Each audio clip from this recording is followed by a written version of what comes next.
There's a sparkle in your eyes. I feel the warmth of your skin.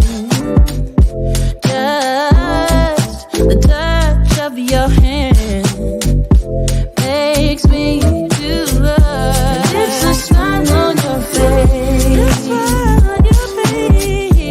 And as time goes by, I know I'm in a better place. I'm in a better place. Ooh, welcome to Put It All on Red. This is Roberta the Tool Lady. I have Clinton Patton, Senior.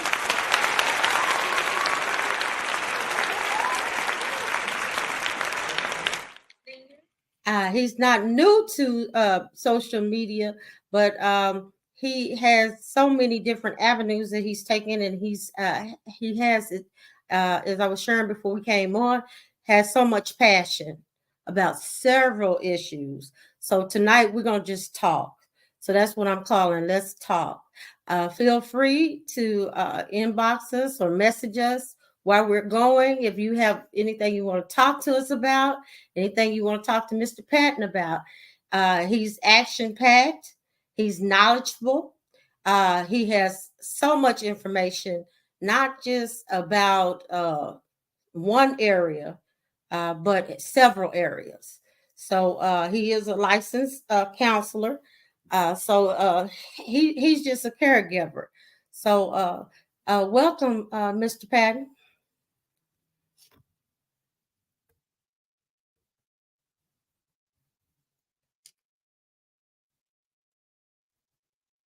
I think you're on mute.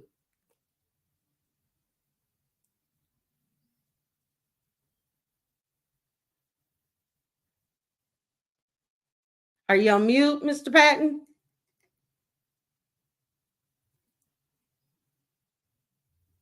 I think you're on mute. You got to unmute it.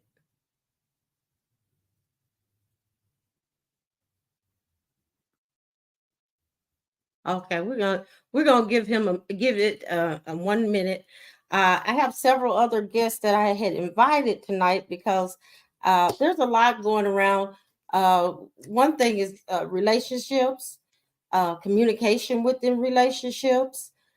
Even for most of us, is even identifying relationships, right, and maintaining them. Some people think when you talk about relationships, you're thinking, oh, Roberta, you're talking about with a significant other. No, I'm talking about with everybody. So I'm talking about a relationship with everybody. I even break down relationships with when you go to the grocery store or you go to the gas station.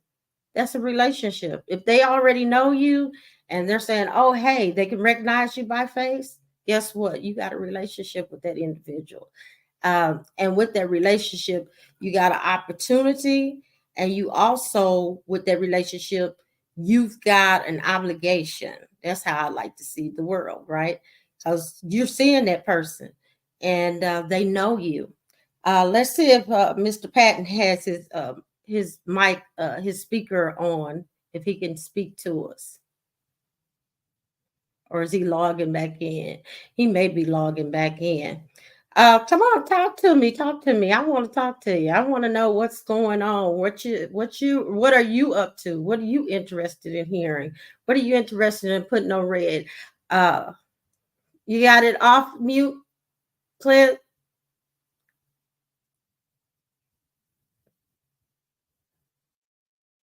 Is it off mute? You're still muted. We can't hear you. Let me see. Let me see if I can help him. But yeah, I want to hear what you have to talk about. Um, we have so many things that we can improve on. One of the other people that I invited tonight, along with Clint, specialized in relationships. And I had heard her speaking before, and she talked about communication. How are we communicating? And right now, you see what a barrier in communication is. with Clint not being able to speak with us. And you see, it's kind of a little frustration. Let's see. Yes. Um, so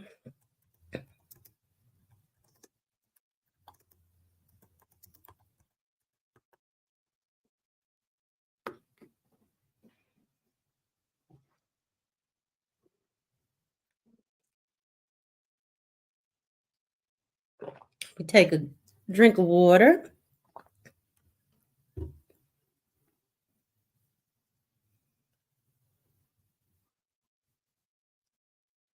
All right. Well, audience, we'll be right back on here in a minute, okay? Um, oh, okay. All right. So we'll be back on.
All right.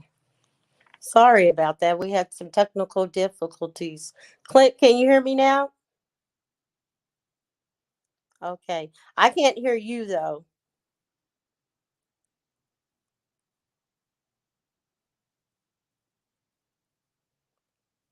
Can you speak to me?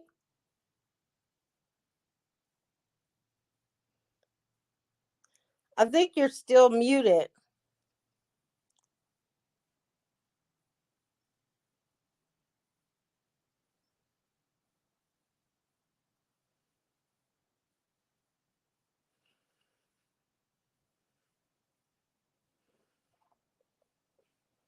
All right. Well, I apologize for that, guys. We're just having some real technical difficulties tonight. Um, I don't know what it is or why we're not able to hear Mr. Patton. Let's see.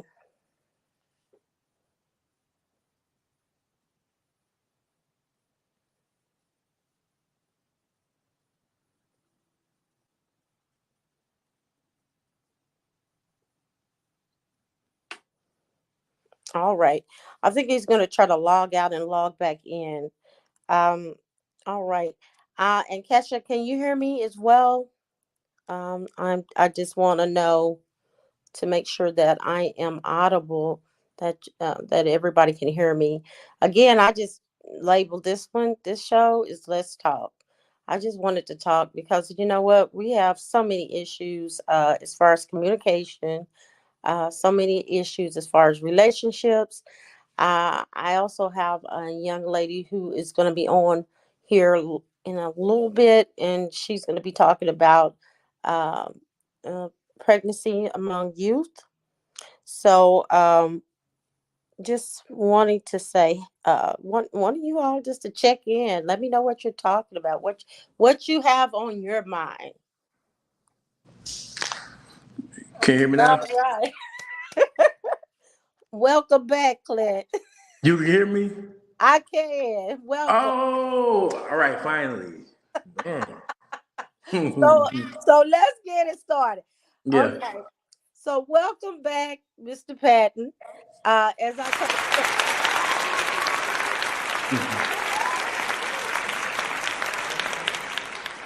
you were making me sweat a little bit in this throat. Man. I had to drink a little water. I was like, okay, so now I may have to do the whole show because I'm so determined. I didn't want to cancel at all. Uh, Yeah. but I do. I really just labeled this show tonight is just let's talk. So let's talk freely. But I do want you to tell the audience just a little bit about yourself. Introduce yourself. I've already said a lot of good stuff about you, but I'm sure you got some better stuff to say about yourself. Man, that's like hard sometimes to describe myself without sounding I don't know. So I'm Clint Patton Sr. I'm the founder of the Ashley Renee Hampton Foundation, an organization on a mission to end domestic violence through prevention. I am also the CEO of Clinton Senior Speaks. I am an author. However, I'm working on my latest book is called Wonder Why He Calls You Bitch. Um, Understanding disrespectful behavior and knowing when to leave. I am. I mean, I could go on and on, but if you what else? I'm a educator. I teach adolescents how to start and maintain relationships. I also teach dads how to be good dads, and I teach adult couples, how to start and maintain a healthy relationship as well. Okay. Now, Mr. Patton, could you tell us a little bit about yourself? I mean, like, where you from? So we'll know, like, if we're from the same place. I know we're not, but I'm just saying. Well, I currently reside in Oklahoma City, but I'm from Cleveland, Ohio. However, I moved out here from Dallas, Texas. Oh, So, my book title is called Wonder Why He Calls You Bitch. Understanding disrespectful behavior and knowing when to leave. okay. Okay. So are you saying which I live in Dallas. I'm Mm-hmm. from Oklahoma. Mm-hmm. Um so we kind of home girl and homeboys. So are you saying that maybe people don't know when it's disrespectful? Are because I've heard you say it talk about that book a little bit, but Mm-hmm. are you saying that maybe they people just don't know that it's disrespectful? I'm saying that bitch is more than a word. Okay. Um, it is a precursor to physical and emotional violence. I recently have a video on TikTok that has 2.5 million views, which was the inspiration for me writing the book. And I said, if a man calls you a bitch, he'll kill you. And so, what I found in these type of situations is we minimize the usage of the word bitch and say that it's okay in certain aspects to where once you cross those boundaries, it's hard to maintain boundaries to where you don't have disrespectful behavior. So when you have someone who is in an abusive relationship, 9 times out of 10, they've been called a bitch first before they've been attacked. And so just today, I followed up with another video, and the question was, have you ever been called a bitch before you were assaulted? So far, that video has 2,700 views. It has 98 women who stated they have been called a bitch before they was assaulted, and it's still going. So what I've did is I've taken the analytics from TikTok and I put them into this report, which I don't have it with me now, but I put it into the report, right? And it shows that my hypothesis was that you can tell when you're about to be physically assaulted or emotionally abused if your perpetrator or your abuser is calling you a bitch as if it's your name, if it's freely, or it's an indicator that violence is about to happen. Okay. So It goes both ways. mhm. Okay. So you're saying it's a possibility that it'll elevate some more. It'll elevate physically. It's going to elevate to physical. Okay. By the time Okay. somebody's calling you a bitch, they don't have no respect for you, and so they're not going to respect your life, and they will be willing to take it because they use the word bitch to fear to create fear. Mm-hmm. Okay. Yes. Okay. Now, can I ask you this? Uh huh. What if? Because I mean, I have a guest that I wanted to come on with us that works with youth. But what if that's what my mom and dad calls me? Well, see, Or I my have also I've taken every scenario that you can imagine that people would use the word bitch. mm-hmm, If you're listening to your parents use it, you feel like it's okay. mm-hmm. There are instances where people don't report that their parents are physically abusive following those words. And I'm not just stating that it's got to be a significant other relationship, but it could be mom and son, Okay. dad and daughter. It could be, they use the word way too much, and it's not something that, when you think about somebody calling you a bitch, it makes you want to fight. It makes you feel aggressive. It makes you feel disrespected. So when an abuser uses it, there has been so many instances where they state the words, bitch, I'll kill you. Mm, Think about that. They'll yeah. state those words, bitch, I'll kill you. And what makes it true for me is that the person that killed my sister told her those same exact words and he ended up killing her. Mm-hmm. Mm-hmm. So this is not just a word. And I know people don't want to hear it because it's something we used to. We didn't put it in our rap songs. Right. We use it when you homegirls. That's my bitch. Like, Bitch. That's no, you don't talk to your friends like that. mm-mm. That is disrespectful. Even when we're playing sports, the one you could call us anything in the world, and we'll like shake it off or whatever. But you call somebody a bitch, they're ready to fight you. And if they're ready to fight you, they feeling disrespected, so they willing to go hard to hurt you. Mm-hmm. Abusers use the word bitch when they driving. Mm-hmm. They use the word bitch when they want to scare you. Mm-hmm. When they drinking and use the word bitch, Mm-hmm. it's dangerous. There are several instances where using the word bitch will cost you your life. Mm-hmm. And it's also emotionally abusive. Mm-hmm. Nobody like to be called a bitch from the person that they supposed to love. They're supposed to love them. It's disappointing. It Yeah. is degrading. But how can I call you a bitch and then turn around and say that I love you?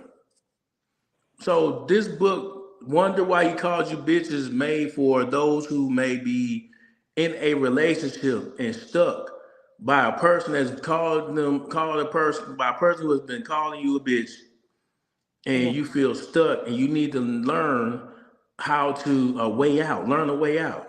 Mm-hmm. So I'm in the second phases of editing. It's going to I'm pushing to get it done by the middle of May. I am self-publishing this. Also, I'm working on I have 6 children's books, and they're for third graders and above. I am teaching them through the lens of a father-daughter relationship how to start and maintain a healthy relationship. We often overlook our elementary kids because we feel like they may not understand. But reading starts at the third grade. I'm going to start teaching them how to have healthy relationships at the third grade. Yeah. But so even that type of stuff, like teaching your kids that they don't need to use name calling to your friends. Yeah. I don't teach elementary, but I used to practice as a therapist. I don't anymore. I have ages 5 and up. Like I have a very vast population. Mm-hmm. So my main thing is I had to figure out what it is that I could do to do my part to become a solution to domestic violence because there's a point in my life where I felt like I needed to get vengeance for my sister's death. Mm-hmm. But then I quickly realized that the most important thing that you can do to end domestic violence is to prevent it. By the time that we get to intervention, it's too late. And I don't know if y'all know, but in these grants, they only grant about 10% of the grants to prevention. And that's not just a coincidence. That's by design.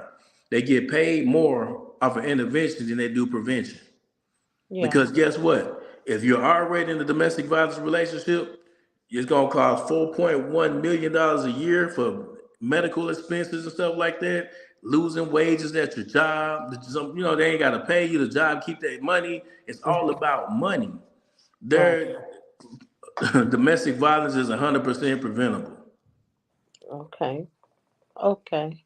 Now, um, I understand you with communication. I think Hmm. about when I think about the word bitch is Uh-huh. dehumanizing something because Yes, because it's not bitch does not mean human. it and doesn't.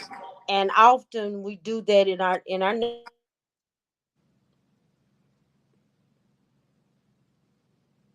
we dehumanize each other, and we do get words, and we accept.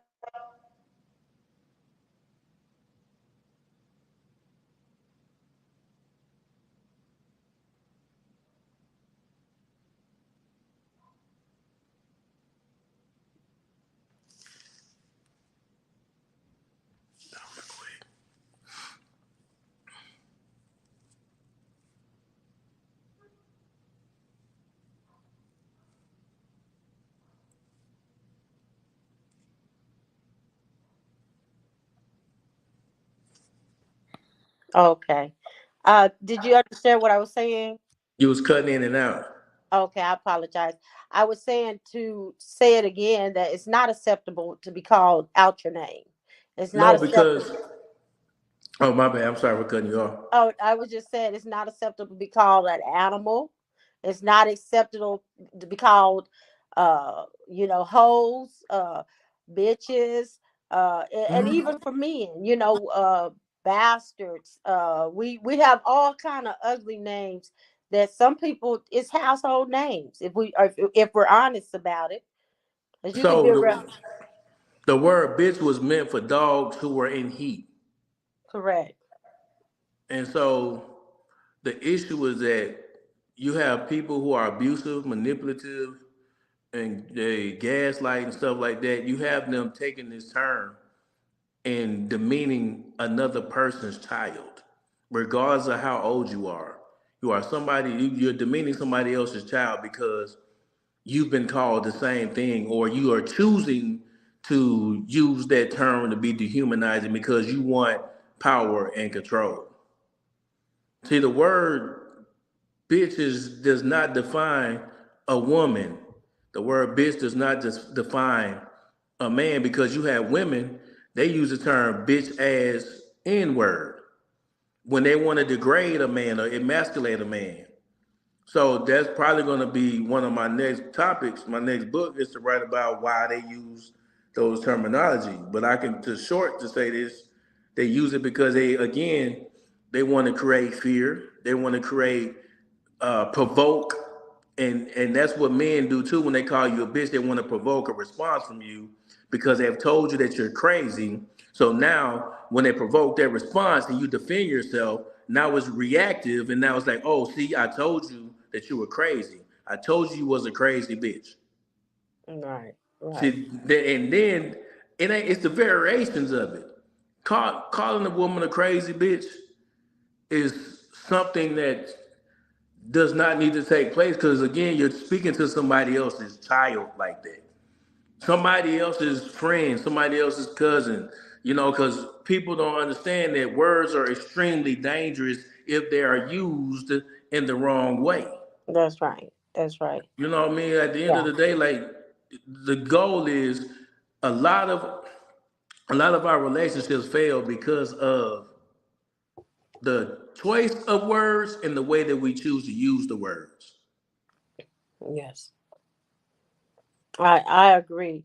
But I think some words we probably shouldn't even have in our vocabulary. But Yeah. again, like I said, some words have been taken and they've been continued to use in certain families, in certain communities, and they are not helpful because again they dehumanize, and we wonder, not only to domestic violence, but Mhm. violence period. We Right. wonder how you could shoot one of your friends down, or one of your old classmates down, or somebody you used to know. How could you shoot them? Well, the reason why you can do it is because you programmed your mind that person's not human from what the words you've labeled. People Uh, that use those type of words don't even love themselves. They don't even value their own life.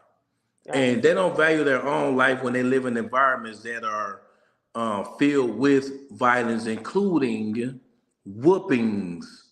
I don't know how many times I got to say that. Like, whoopings should not be considered discipline.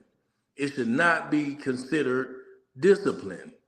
You know what I mean? And I say that because if you're hitting on a kid, you're teaching them that in order to get my way, or if I make a mistake, I need to be hit, or I need to hit somebody. wow, And yep, people will, and just because we have been doing it for centuries, it doesn't mean that it's right. It right, does not mean that it is effective. If whooping was effective, you will have you wouldn't have a prison full of people, because they would have got that whooping for the first time, and they wouldn't want to get the whooping again, and they would stop doing it. right, Whoopings does not change behavior. If it did, you wouldn't have to give multiple whoopings. right, right, However, what works and changes behavior is healthy relationships that are rooted in positive reinforcement. Positive reinforcement is when you are consistently pointing out the behaviors that you want to see in your child or even in your significant other, because we're all human beings. Name calling should never be a part of a relationship. right. Never. I agree with that. I agree with that. That's true. Yeah, because it is. It's hard. It's hard to take someone sincerely if they've cursed you out and then Yeah. turn around and say, "Hey, I love you." Yeah, That when does that happen? because Or how? Yeah, go ahead. love doesn't hurt. And I don't care. They can, and it's crazy how you have people defending this. Like, right? If I said that love doesn't hurt, they'll say, "Well, I love my kids." So how can I say that I love my kids if I'm not creative enough to foster a relationship with them that's healthy and guiding as a sensei? But I can whoop them to get them to do what I need them to do, Yeah, and yeah, they still might not do it right.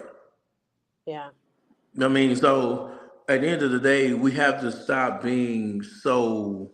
I don't really want to say lazy, but sometimes we're lazy parents, and we think that whoopings is gonna get to where need to go, right? And Right, it doesn't work, and it right, goes back to words. right. Words. The research that I've done in reference to the word bitch has really been eye opening. And to see that there's over 2.5 million women, was 91% on my on my video is women, 8% men. You got 91% of 2.5 million people, women that have been called a bitch. Yeah, And right before they've been assaulted by the person who has told them and lied to them about loving them, because that person does not know what love is. There's a difference between lust and love. correct, correct. And that's where our little girls are lost, because now daddy is absent emotionally. I ain't even talking about the present absent, because you can be present physically, but you don't talk to your daughter. You don't play with your daughter. You don't teach her things that she needs to know. And you wonder why she's out here searching for love in men who don't love themselves. And Right. then now we got to have counseling and systems in place to try to fix something that should have never happened in the first place. You have Right. little boys who think it's okay to hit on girls because that's they used to say that means you like them. So we're teaching our kids that a boy likes you if he hits on you. That is Right. confusing. That has nothing to do with like, nor does it have anything to do with love. Anything that hurts, correct? Right. Love doesn't hurt. And if it is, Yeah, if you feel like love hurts, it's not love, it's disappointment. right. It is. It Disappointment is. hurts. Now, with saying that, with let's go into the teenage pregnancy Okay. topic. Because by the way, I was a teenage mom, so that's why I really wish that the lady with the foundation for the teenagers, would have had been able to join us tonight, because that is part of my heart as well. And you said because you don't know love. I'm also a book writer, and I write about that, not knowing what love is Mm-hmm. because of the disfranchise of the family. Mm-hmm. And not saying that I wasn't loved, but for me not recognizing what love is and not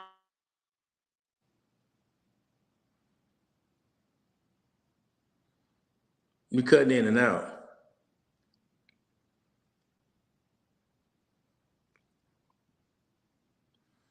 I can't hear you.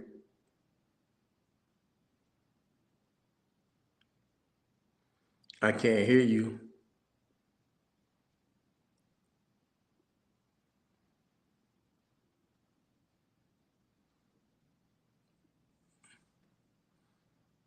I can't hear is you.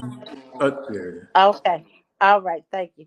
I was saying it's not because I wasn't loved. It was because I didn't know what love was, and I was wanting to create love. Here's the And that thing. is, Oh, my bad. I cut you off. yes, you did. But that's the Sorry. craziest. Now that I realize that, that's the craziest thing, to want to create love, right? Because Mm-hmm. God has already created love. So Mm-hmm. why would I take Roberta's understanding of love and try to implement it in my life and other people's life. That's kind of reckless, right? Mm-hmm. You can go ahead and go and give your side I'm of it. listening. Go. You got some. Come on. Okay. No, I was just saying that that's really reckless. That's just But me it's being genuine and no. It's saying not. that. Listen. It's not that you were being reckless. So Uh-huh. when a young lady becomes pregnant, when she starts to engage with a young man who has led her to believe that he loves her, is because she's running from an environment that is not loving. She is running from an environment that is not learning, nor is it conducive to her learning to love herself. So she seeks outside things to make her feel loved. And that's where you get this, oh, if I have a baby, the baby's going to love me and I won't have to worry about nobody leaving me because these type of pregnant teenagers, they have a fear of abandonment. They're afraid of being rejected, and they feel like if I have a baby, then this person will never leave me. But see, that's where we as a community have to come together and really teach our kids what it's like to be loved by loving them and placing them in environments that filled with love. And I'm not saying that they're not going to make mistakes, but we still have to love them through those mistakes. And love is correction. That's what happened. It's in Proverbs, I think it's verse 13. Love is correction. There's not, it didn't say love is me whooping you with the belt. Love is me talking to you. Love is me speaking life into you. You know what I mean? Because words, there is power in the tongue. There is life or death in the tongue. And that just simply means that, yes, I can have a child. Even as a mom, you can give birth to a child. But that doesn't mean that you give that child life. You give that child life when you have a life and you fill that life with love and you give that love to that child. We wouldn't have so many teen pregnancies if our kids got the proper amount of attention and love and not making them afraid of coming to us to talk to us about things that are detrimental to their life. Right. Right. And I think so, that is abandonment is a big one with me. So Yeah. that has always been one of my situations that I always deal with is abandonment. But it did take me a long time. I was like, whoa, you know what? Maybe I didn't know what love was, and that is an issue that I see, and I know is not materialistic, and I think our audience needs to understand that, especially young moms and even moms, period. Because I hear them say, I bought them this, I bought them that. That's not love. Love is taking that time with that child and nurturing that child. It has nothing to do with the material stuff. You're only teaching them a behavior at that point. What do you think? So to me, God is love, right? Hmm. And if you understand that you are made in God's image and what that really means, then you don't have to be taught about love because it's in you.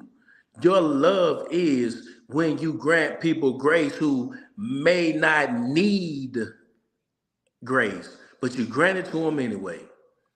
Grace is love. When someone make a mistake, you don't jump down their throat. You try to understand them. That's grace. Grace is Right. love. Giving Right. yourself grace. How do you love yourself? You give yourself grace. You know you're gonna make mistakes. You're not gonna do things right. You give yourself grace. And that will mean that you are made in God's image. And if you're made in God's image, you know that you love yourself because you love yourself.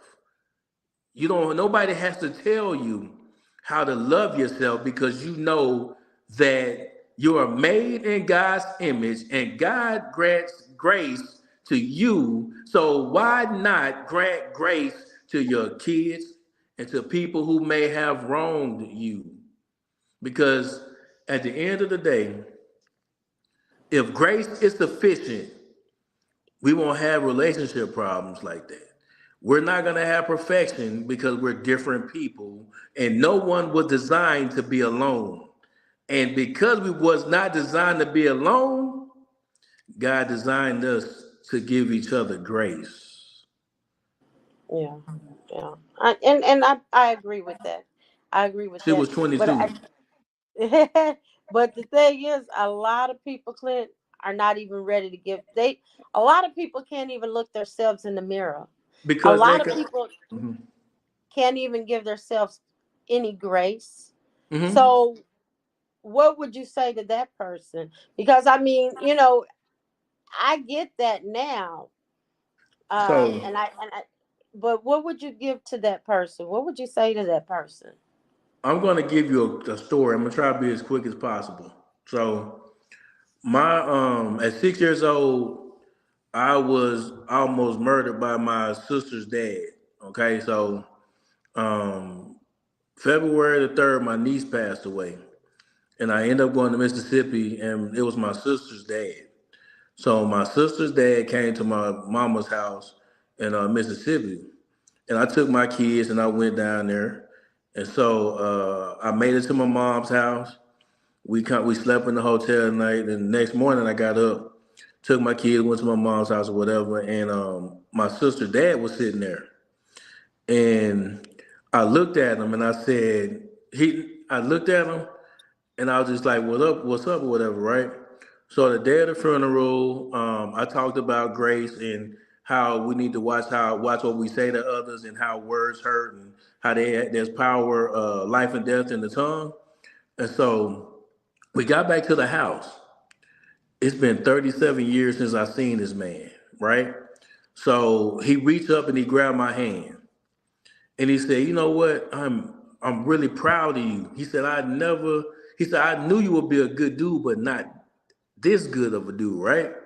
So I sat Mhm. down next to him and I said, "It's awkward, huh? You feeling anxious, huh?" He said, "Yeah." He said, "Man, listen." I said, "Yes." He said, "I never meant to hurt you." He said, "I was just trying to be a good father figure to you." I said, "You know what? I um I forgave you a long time ago. I don't have any ill feelings against you. I don't feel like I need to do anything. I don't have you ain't never got to worry about that." And I said, "By the way, I think you should probably stop carrying that burden because it's not bothering me." And I said the only reason that I bring up the story is that we have to do things different. And I know your father may have beat you like that to get you in line, but we have to do better. So I take the story and it made me a better father, even though it was unfortunate. And so that then taught me how graceful I am as a person. You have someone who could have stopped me from being who I am today because they were taught that it was okay to beat a kid that's not his. And Mhm. yet God said, "Don't worry. Don't worry. You don't have any business being upset because I didn't make you like that. You made in my image, and you know that I am love. So you have to love, even though it could have taken your life, but it didn't. You're still Yeah. here." And that's what I Yeah. told myself. I'm still here. I don't have any type of ill feelings. So for someone who's afraid to give themselves grace, I'm going to ask you today to remove the shackles from your mind. You are in a box, and that box is lonely, is depression, is anxiety, is PTSD, it is death. The way Yes. that I've become graceful is I realize that I am human, and regardless if I am a man or not, I have emotions, and I've learned that it's absolutely okay to feel sad and admit that you're sad. It's absolutely okay to feel depressed or disappointed and admitting that as a man. And Yes. I can't worry about how someone perceives how I feel. And that right there allowed me to be comfortable and making mistakes and taking the things in my life, the trauma in my life, and turning them into triumph because I learned from every experience that I experienced in life moving forward. Yeah. Yeah. And it's ironic you say that. I noticed some changes with you, even this little time, and I know we're Hmm. virtual, but I even noticed some subtle, even in how you speak. Your speech is even softer. So I'm glad that you got to experience that, and I'm because I'm glad that some of that is gone away from you, because that's very painful. People usually they feel like if I hold on to a vendetta, or if I hold on, to how I'm gonna get them back, that's gonna make me feel better, and all the time that they're holding on and waiting, they're it's almost like you say in shackles, or they are it put up under pressure themselves, and it's painful, and like you said, it's isolation, it's hurt, it's depression, possibly hypertension, because we It- internalize all of that, it's and suicidal. and suicidal, yeah, and sabotage. That's where we get self-sabotage and just Hmm. not liking yourself. So I'm glad you got to experience that. And I know it probably was a long time coming, but I'm very happy that you got to experience that, because I believe this is going to be a new book for you. I believe you're on Yeah, a new. Yeah, I think this is a new book for you. sometimes you got to get out of your own way. And what advice would you give to a young man or young woman that's in a relationship with someone?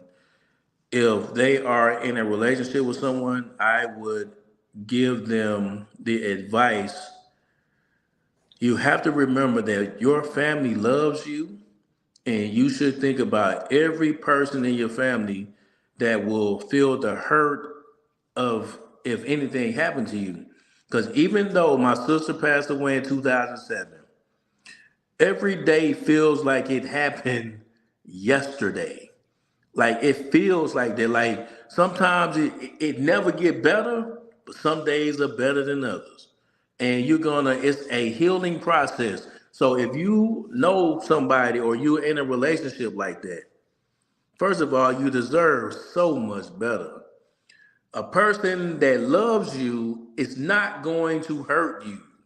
There are times in relationships when we have our expectations and they're unrealistic to where our partner can disappoint us. However, we have to understand that they too are human. Regardless of gender, nobody deserves to be abused in no way, shape, or form. So, one thing I would recommend is to start to improve the relationship that you're in. You can either leave or stop name calling. Yes. Listen to how simple that is. Yeah. Stop name calling in your relationship. And if Yes. someone is calling you out of your name, you know that person does not love you. And you should gradually create distance because what I was going to say is pregnant women are at a significant high risk of being hurt and killed when leaving an abusive relationship. They are, yes. Yes. And we don't have a lot of time, but I always teach that the prenatal care is not just for the woman. That Yeah. man also needs some help too, because he goes through some mental stuff as well. Our society don't talk about that. So Mm-mm. that man is also getting ready for that obligation of being a father. And if he's Right. not ready, or he said he's not ready, or he said I don't want this child, and because of whatever relationship it is, it's kind of a forced one, and you're thinking, oh yeah, he's gonna love this baby when he gets here, and that's not how it happens.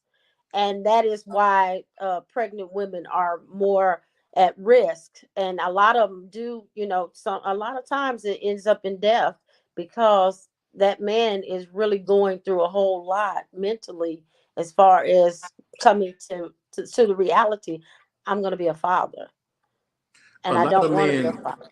a lot of men make excuses when they don't want to be accountable. I knew that I had kids on the way. It wasn't never a, oh my God, what I'm gonna do. It was, I'm about to have a kid. Like, come on, man, I'm gonna have little me. And I was happy about that. You know what I'm saying? So we have to quit making pregnancy a bad thing as if it's like so bad. I understand we want our kids to be mature and to be adults when they can make that decision. That's exactly, I get that. But we have to stop making it seem like it's not a natural process in life, because it is. It Yeah. is a natural process in life. So when you start to look at something that it's supposed to be, it's like, oh, it's not bad at all. Or yes, it gets stressful. It does. You're gonna get it's stressful. Because now you got a whole human being that you have to look out for.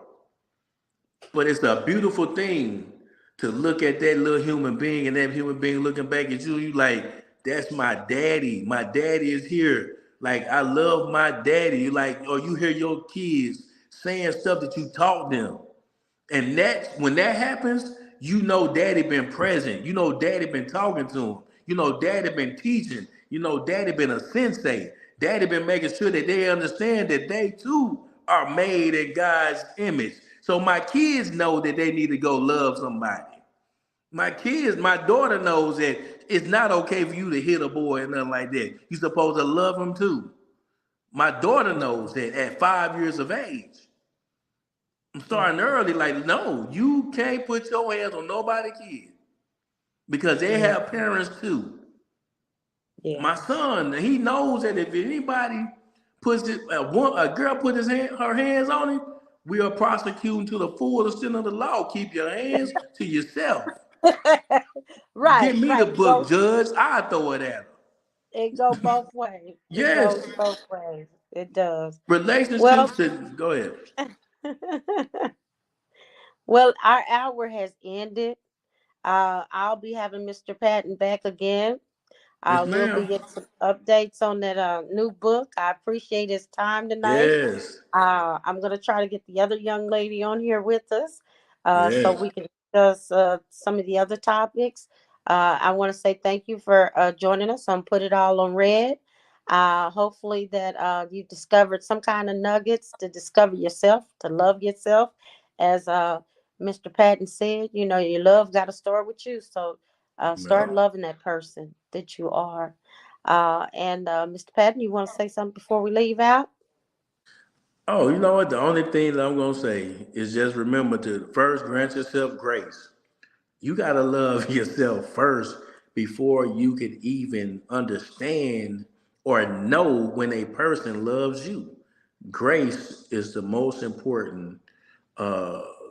the most important thing that you can offer yourself, so that you know when to give grace to other people, because at the end of the day we are in this thing together, and we do not have to have a community of violence or community of unhealthy relationships.